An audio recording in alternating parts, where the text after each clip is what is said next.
Une entreprise à 20 milliards de dollars possède des tas de marques de vêtements que vous connaissez, mais elle ne fabrique rien. Pas d'usine, pas d'équipe de design, juste des licences vendues à quiconque atteint leurs objectifs de prix. Champion est passé sous leur contrôle l'an dernier. Regardez le tissu du sweat à capuche Reverse Weave, changé alors que le logo reste identique. Cette grande marque que les gens achètent régulièrement sont devenues de piètre qualité. Vous l'aviez remarqué sans pouvoir mettre de mots dessus. Ce sweat qui durait 10 ans s'abîme désormais en un mois. Ce costume en laine qui, comparé à la nouvelle version, semble synthétique et bas de gamme.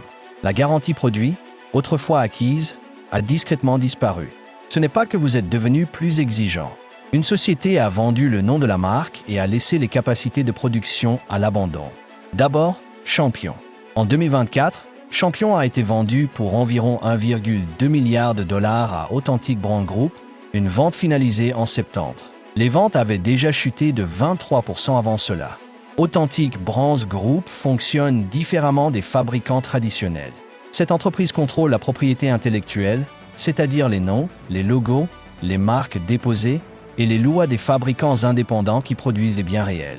Elle détient plus de 50 marques générant environ 32 milliards de dollars de ventes au détail, sans rien fabriquer elle-même. Nautica, Aeropostale, Reebok Forever 21, Nine West. Tout est regroupé sous une direction unique sans aucune usine de production. C'est la conversion de l'attachement des consommateurs en pur profit. Une entreprise atteint une valorisation de 20 milliards de dollars, possède les marques de la moitié de votre garde-robe, mais n'exploite aucune machine de fabrication. Le vrai produit, ce n'est pas le vêtement. Le produit, c'est la confiance du client dans des logos loués à l'année. Le sweat à capuche Reverse Weave, conçu pour durer 10 ans, n'est plus qu'un nom apposé sur ce que produisent des fabricants sous licence pour atteindre des objectifs de prix. Achetez un article Champion aujourd'hui, rachetez-en un dans 2 ans et comparez les étiquettes de composition. Regardez le pourcentage de coton chuté, le poids du vêtement baissé. Le logo reste identique. Le produit réel en dessous se transforme. Les changements sont progressifs, jamais soudains. Un peu moins de coton cette année, une confection plus légère l'année suivante. Après 5 ans, vous réalisez que ce en quoi vous aviez confiance a disparu. Vous avez acheté le nom. L'usine, elle, est restée fermée. Doximent Brooks Brothers. Fondée en 1818, c'est l'un des plus anciens détaillants de vêtements. Elle a habillé des présidents. Pendant plus de 2 siècles, elle a incarné le vrai sur-mesure, l'entoilage complet, la laine authentique, des costumes faits pour durer des années. Aujourd'hui, c'est différent. Brooks Brothers a déclaré faillite en juillet 2020 avant d'être racheté par une coentreprise contrôlée par Authentic Brands Group. Même entreprise, même structure allégée. Ce nom bâti sur la laine s'affiche désormais sur des mélanges synthétiques conçus pour réduire les coûts. Ces mélanges de polyester et de viscose sont à des années-lumière des tissus qui ont fait sa réputation. Regardez l'intérieur d'une veste et lisez l'étiquette de composition. Le nom évoque encore des siècles de savoir-faire, mais la matière révèle quelque chose de bien plus bas de gamme. Fiez-vous à la fibre plutôt qu'au prestige historique. 200 ans de réputation, et pourtant, 4 lignes de pourcentage sur une étiquette disent tout. Troisièmement, Eddie Bauer. Pionnier de l'équipement de plein air, Eddie Bauer a breveté la toute première doudoune en duvet, une technologie qui a sauvé des alpinistes dans un froid extrême. C'était du matériel authentique conçu par une entreprise ayant une réelle expérience des expéditions. Eddie Bauer a déposé le bilan 3 fois en 20 ans, en 2003, 2009 et début 2026. En 2021, Authentic Brands Group a racheté la marque pour passer au modèle de licence. Eddie Bauer a ensuite déclaré sa 3e faillite et fermé plus de 170 magasins. Lorsqu'une marque passe sous le contrôle d'une société de licence, les promesses de l'entreprise d'origine, les garanties, la culture de la réparation et la responsabilité ne survivent pas aussi bien que les logos. Une garantie n'a de valeur que par la solidité de l'entreprise qui la soutient, et cette entreprise originale n'existe plus.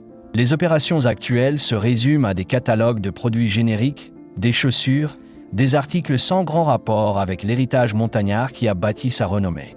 Vous avez acheté le nom, mais l'usine est restée fermée. Quatriment Under Armour.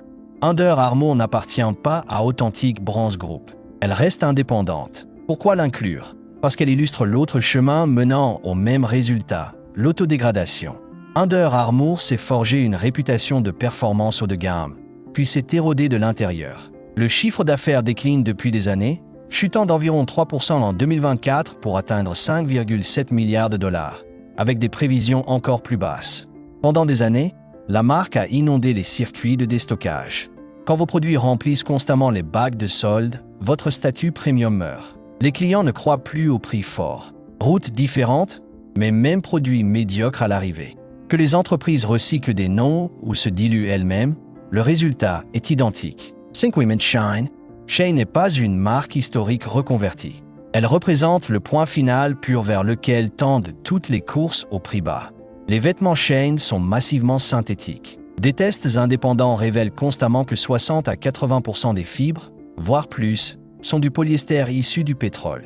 Ces habits survivent à quelques lavages, pas à des années, puis se dégradent. Les coutures lâchent, le tissu bouloche, les coupes s'affaissent. Tout est conçu pour être jeté et racheté. Quand des sociétés de licence bradent des noms aux plus offrants, quand les marques premium courent après les prix cassés, l'aboutissement logique est exactement celui-ci. Des vêtements jetables avec un logo, mais rien de solide derrière. Champion qui passe à la licence se rapproche de Shane. Brooks Brothers et son polyester se rapprochent de Shane. Sexy Mint Dockers. En mai 2025, Lévi-Strauss a accepté de vendre Docker à Authentic Brands Group pour 311 millions de dollars, pouvant atteindre 391 millions d'ici 2026. Le kaki qui définissait le style business casual est devenu un nom de plus chez Authentic Brands Group. Quand les maisons mères décident que leurs marques historiques valent plus cher vendues que conservées, c'est le début du cycle de la licence. Pour atteindre des prix compatibles avec ce modèle, la qualité et les matériaux chutent. Tissus plus légers, finition bas de gamme, tout pour protéger les marges de redevance. C'est une stratégie systématique, pas une coïncidence. Enfin, Bonobo. Bonobo s'était forgé une réputation en ligne comme marque de mode masculine haut de gamme, réputée pour sa coupe et vendue au prix fort. Une société de gestion de marque a racheté la propriété intellectuelle pour environ 50 millions, tandis qu'une autre entreprise a repris l'exploitation.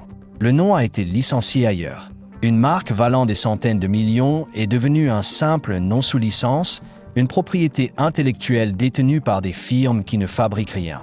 C'est la version la plus récente et la plus discrète. Les marques modernes de vente directe passent du statut premium au bac de déstockage en moins de 5 ans.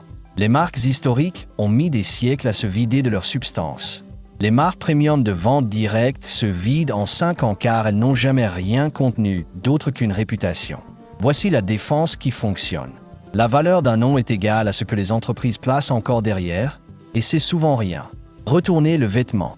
Lisez les étiquettes de composition. Vérifiez qui possède réellement la marque, car les logos sont souvent le dernier élément authentique. Seules les caractéristiques techniques disent la vérité sur ce que vous tenez entre vos mains.